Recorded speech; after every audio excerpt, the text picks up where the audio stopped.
class. So I don't know how many people will attend. It's open right now. This one was open. It was advertised. So, and I typically summarize the information and present it at our exec board as well. So. Thank you. So we'll give it probably until like 8:02, 8:03. Okay.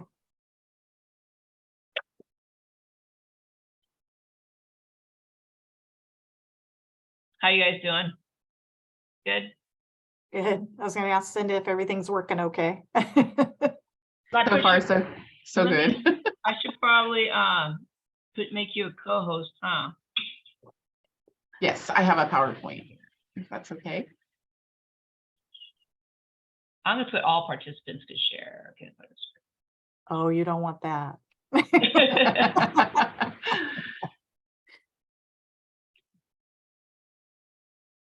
Okay, you should be able to share.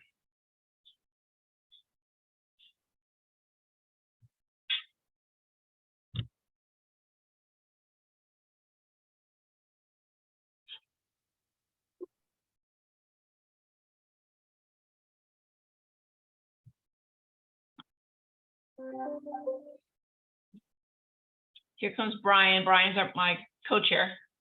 Okay.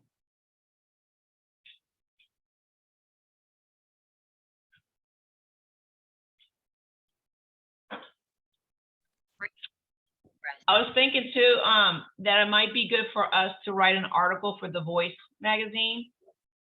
So when the next one's coming up due, I probably reach out to both of you to write an article. It's just really, so I could start it off based off the meeting today, the presentation you're doing, and then you could probably just correct the information, and that we could have in the magazine. Great. Will that work for you guys? Is that okay? That would be nice. Yeah. Thank you. Yeah, we had a basic description of our services in the magazine before, but yeah, more specific to the childcare capacity and needs. Yeah, that would be great.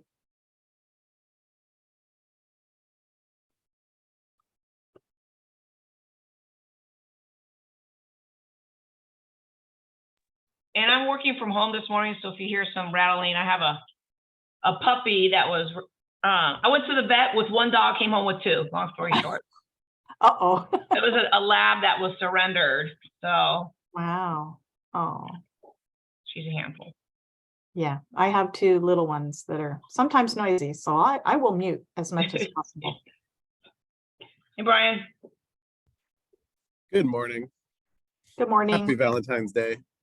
You too. Oh, that's right. Oh, yeah. Oh, yeah. Oops. Everybody's making breakfast in bed right now. Oh, yeah. That's happening. Mhm. I have an exchange student here from Spain, and she's also my best friend's daughter. She's 16 years old, and in Spain, it's, Valentine's Day is really just specific to the person that you're in love with. Right. And so, so she's all like this morning, like, oh my God, everybody gives each other gifts and cards and this and that. And I'm like, yeah, we love everybody here. So we had to stop at Safeway this morning to grab a bunch of stuff for her friends and the boy she likes. Yeah.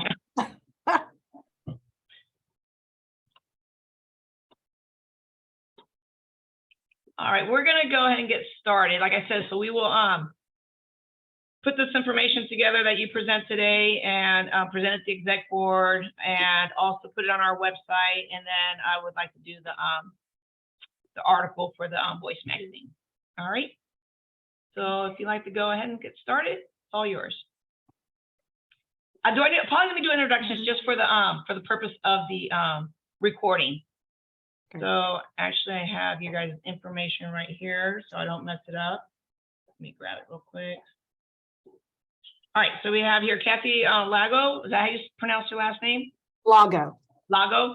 Yeah. Kathy Lago from the Solano Family and Children's Services, and she is the executive director, and Cinda Ray Clemente, who is the resource and referral program manager, and they're here to present today on quite a few items here: subsidized childcare wait list, resource and referral, Help Me Grow Solano, childcare food program, and a few other things. So with that, I will now turn it over to you guys. see. If I can get this to work. Oop.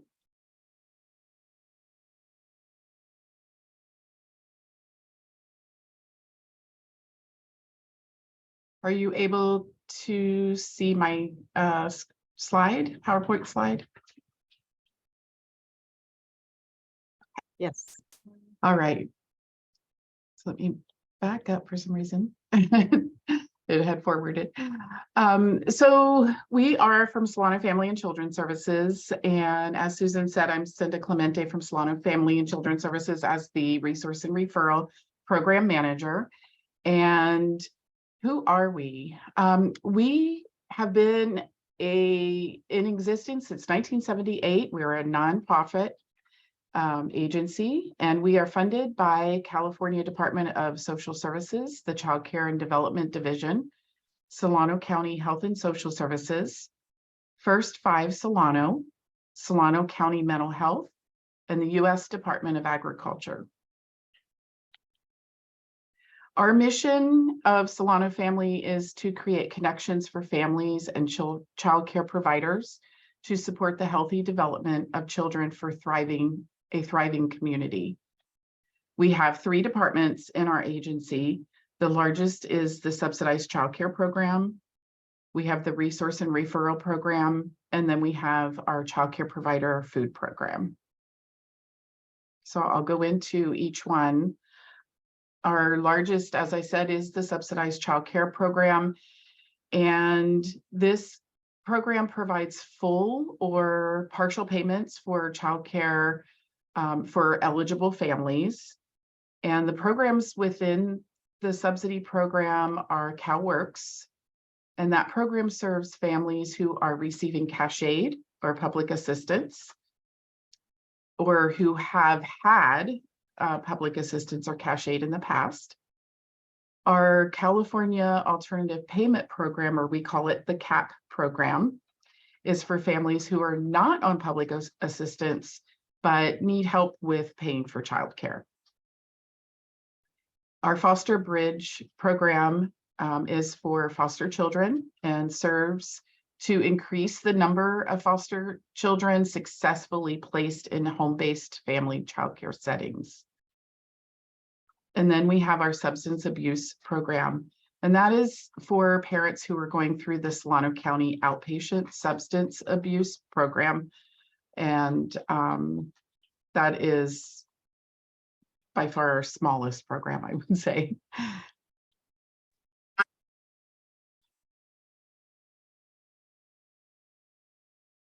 Families can qualify for the subsidy program in various different ways. As I said previously, families on the CalWorks program have either had cash aid, were formerly cash aided, or are currently receiving cash aid.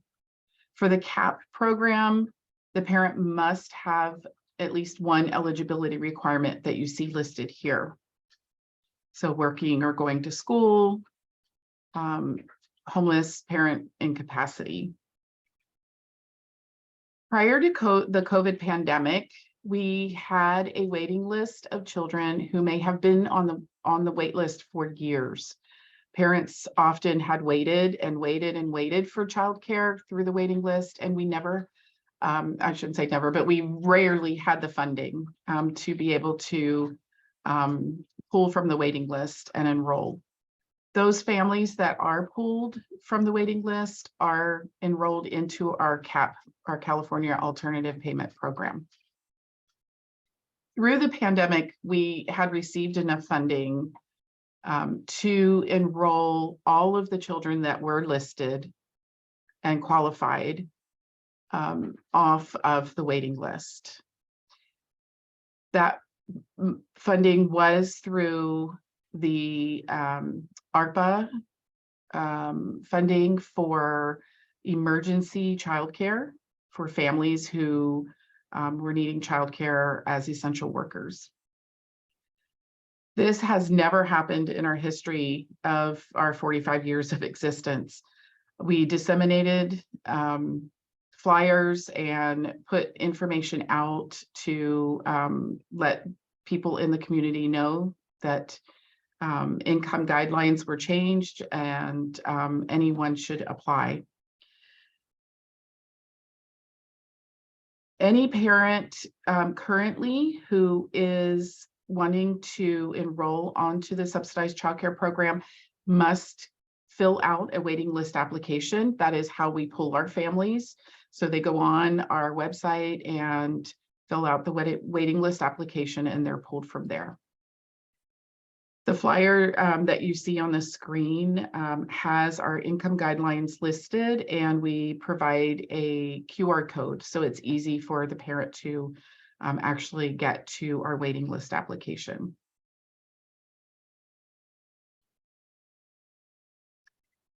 For our CalWorks programs, we actually have 3 programs within that status. So our stage 1, our stage 2, and our stage 3.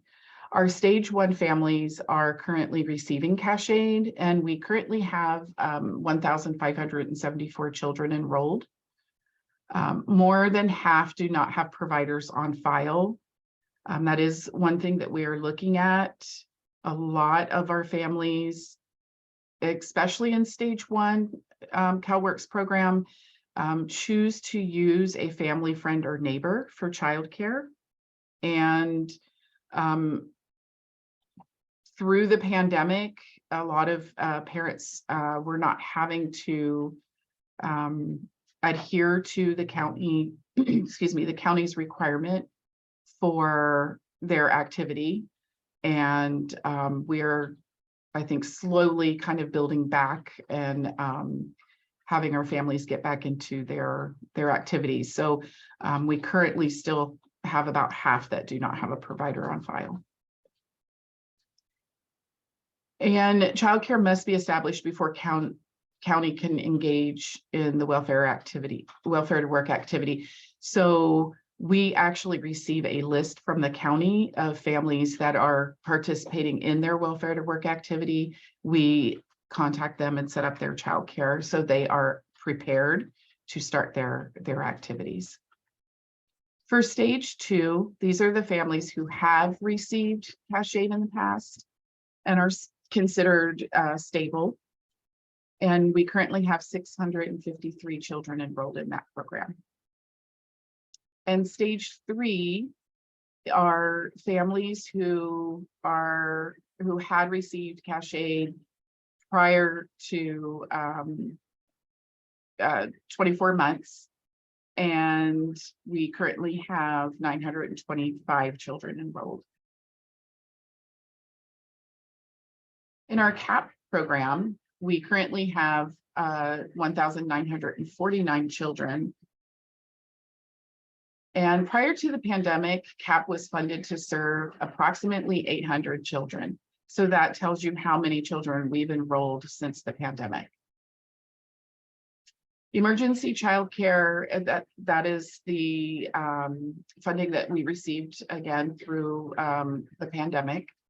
The funds are available from April 2020, or were available, sorry, from 2020 to June 2022. So we supported 764 children of essential workers and high-risk families at that time. Over half of those children transitioned into our long-term CAP program.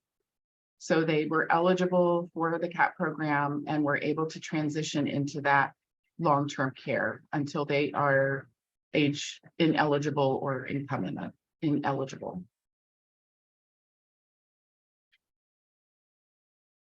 Our smallest program here at Solano Family is the Child Care Food Program. And this program reimburses childcare providers who are what we call family friend and neighbor, who have gone through the trust line process, and that's a background and Department of Justice check.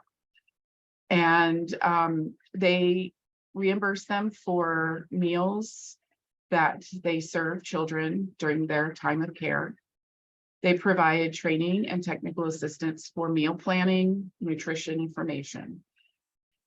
They do home visits and work with the providers on submitting their menus monthly so that they can get their reimbursement. And through the pandemic, the home visits were, I believe in the beginning, they were actually canceled, and then they started doing their home visits virtually. And we're slowly getting back to in-person visits. Resource and referral program, the program that I manage. We maintain a database of all licensed childcare providers, licensed centers, and licensed family childcare homes. And we also have a listing of licensed exempt childcare centers. So those are mostly churches, after school care type of programs. And any provider has the option to sign on to our referral program. So if they do want to be part of the program, basically what that is when a parent contacts us for childcare, they're looking for childcare, we ask specific questions. Where does the parent want care? Is it closer to home? Is it closer to their child's school? Maybe their work? And we search for those criterias in our database and randomly pull a list of childcare providers that meet the parents' criteria.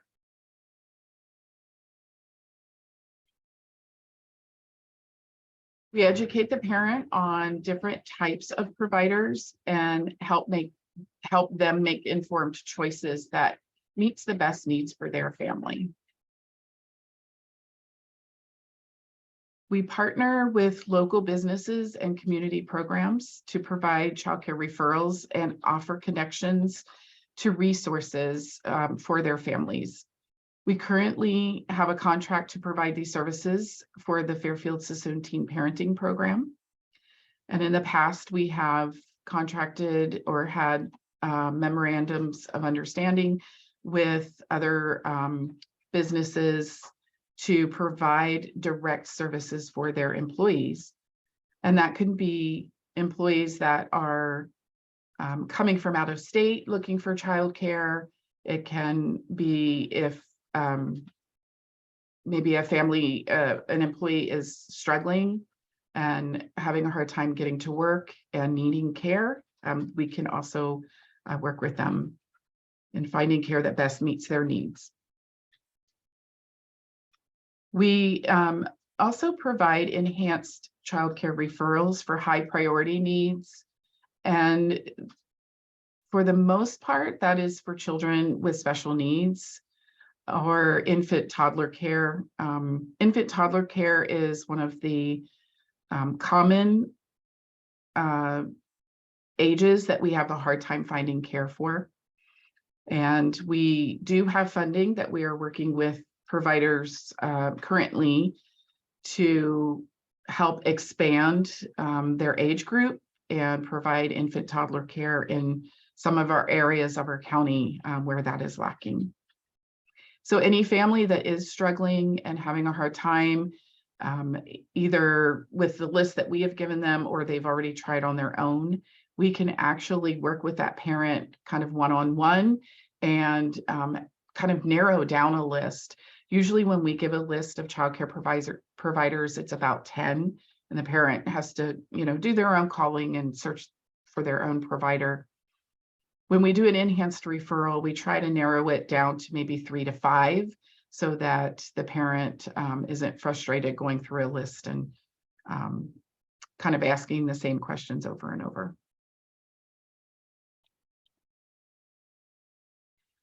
We also have our Help Me Grow program. We have family navigators who answer parent and caregiver questions about their child's development, their health, mental health, dental, and many other topics. We always say in Help Me Grow, there's no too big of a question for Help Me Grow.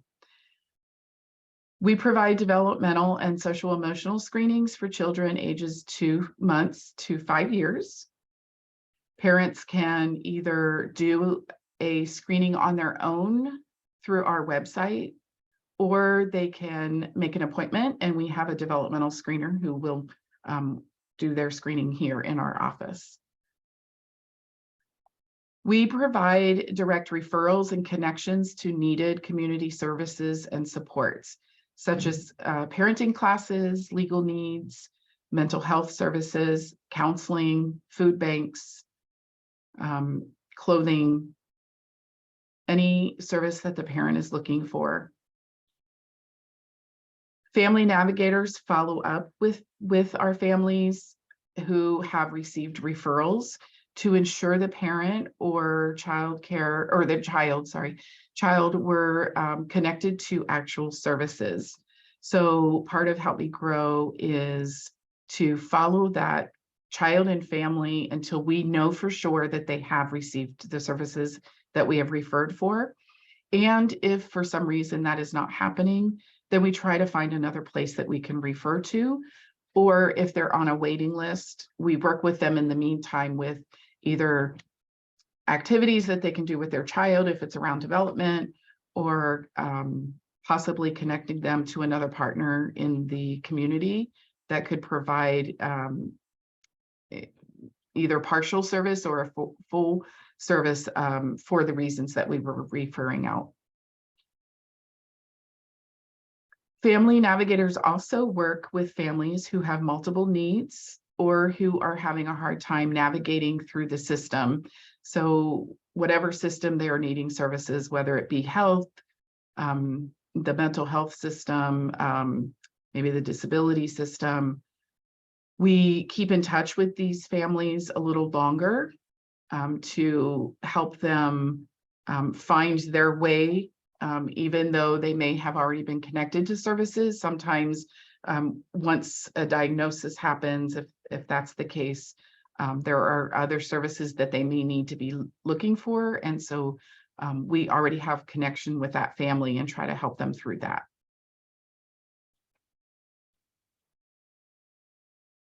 Our other services for parents, we have our PPP parenting program, which provides strategies to manage their child's behavior through specific topics. Our agency actually provides level 3 PPP, and there are 4 levels. Our level 3 provides 4 15-minute sessions that can be done over the phone or in person. If the parent needs more, like a parenting class or more of an intensive support, then we refer to our partners in the community that also do PPP and do the other levels. And they do seminars, one-on-one, and classes. We also offer parent cafes, which are a research-based approach to increasing family strengths, enhancing child development, and reducing the likelihood of child abuse. So our cafes are a place where parents and caregivers have the opportunity to meet other parents and caregivers in their community in a small group setting. And we use the Family Strengthening 5 Protective Factors as a guide to engaging those families that attend our cafes. We also offer a variety of items in our lending library that parents can borrow for free, such as books, themed activity boxes that come with puzzles, puppets, books, and other items that go along with that theme. We also offer soft climbing structures for infants and toddlers. And we have a few other services that you can see here on the screen that are a fee for service, such as our laminating, die cutting.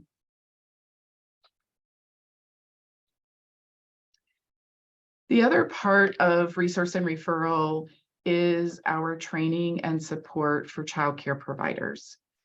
So we offer informational meetings, home visits, training and coaching for individuals who are interested in or are already going through the process of becoming a licensed child care provider. We want to help those individuals with their paperwork. It could be their licensing paperwork.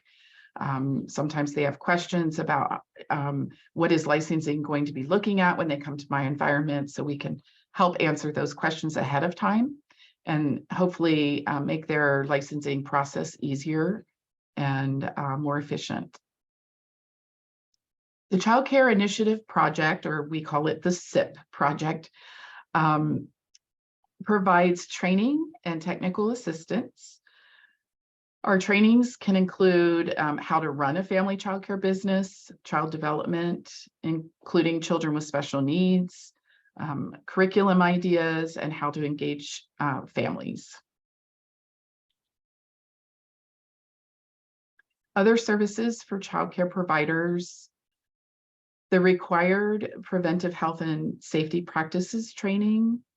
That's an 8-hour training that is required by licensing. Trauma-informed care training and coaching to help providers understand behaviors that foster children may exhibit and how to care for those children.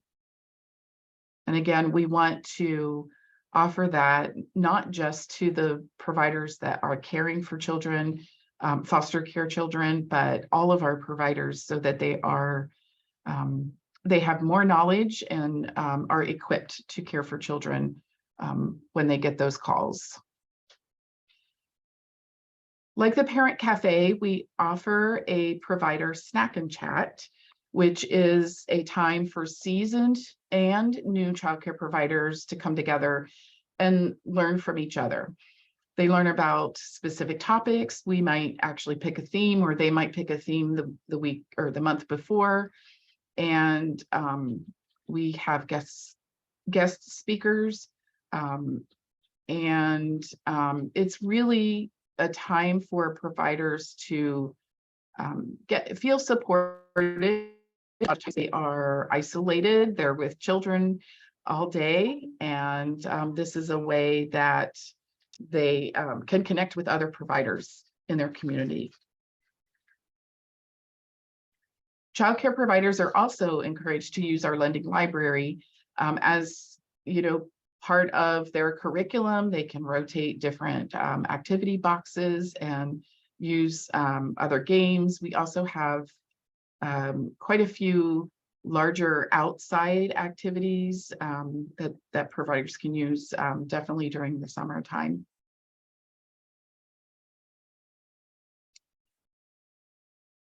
And this screen, I just wanted to kind of show you how childcare has been the last few years.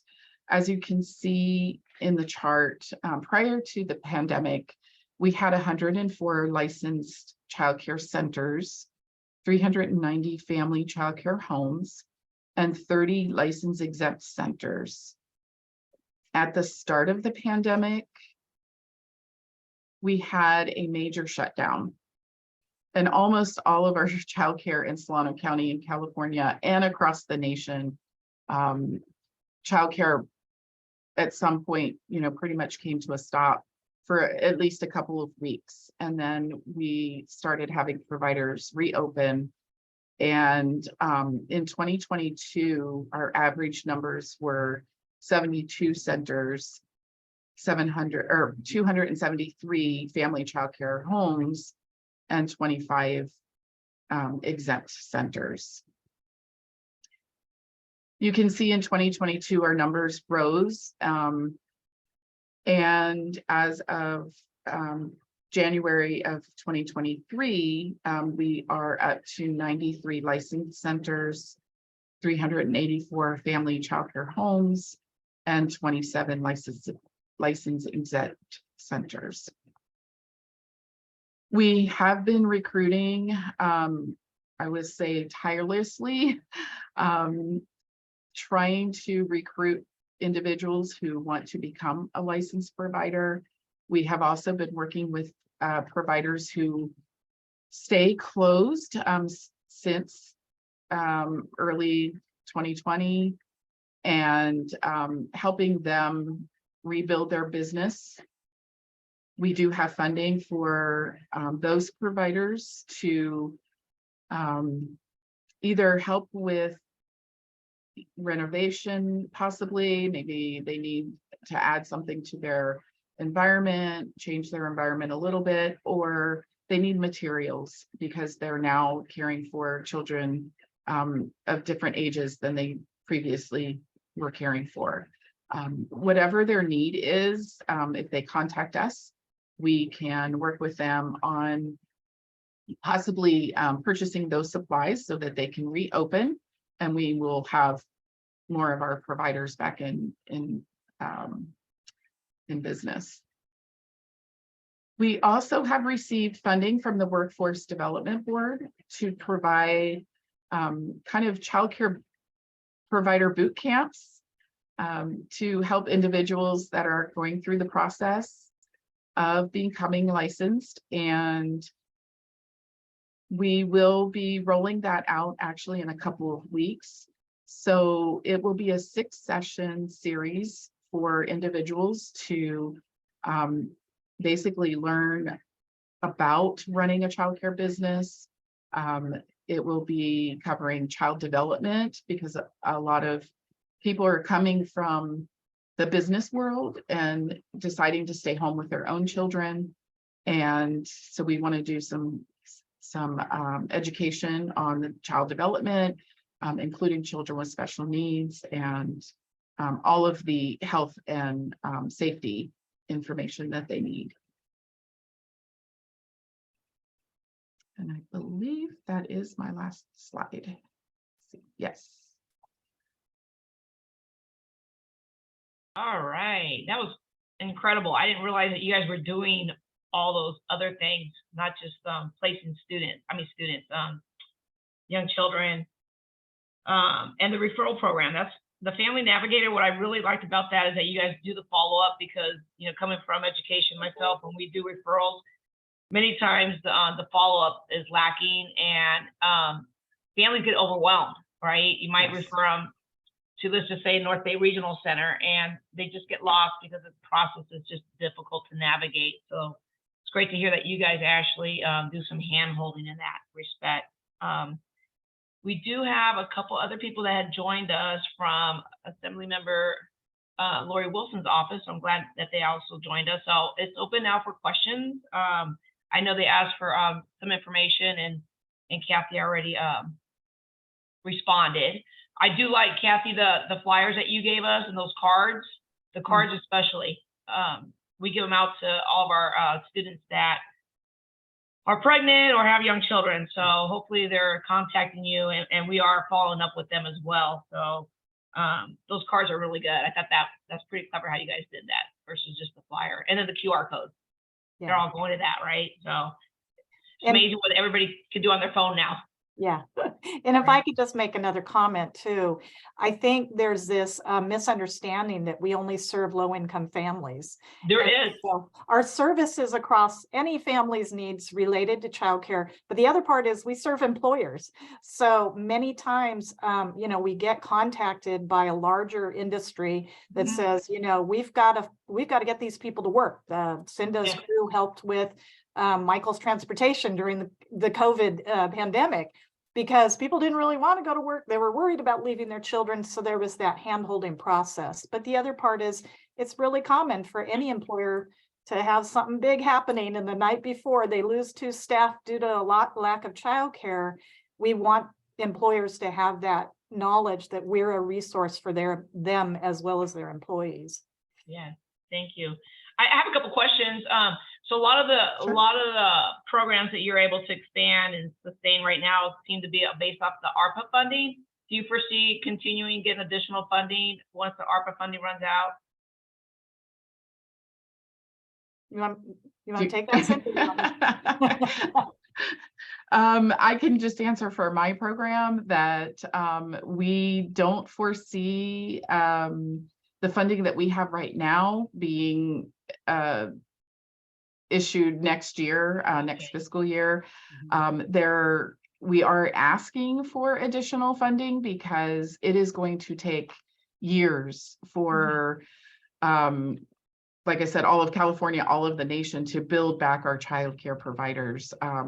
So I mean, it does sound like a lot of, funding right now, but in the long run, it's going to take continued Continuous. funding. Yeah. Yes. No, So I know at least for my program, I think Kathy can probably answer for subsidy. Well, I'm glad that Lori Wilson's staff is here because Yes. the Women's Caucus has always supported childcare issues.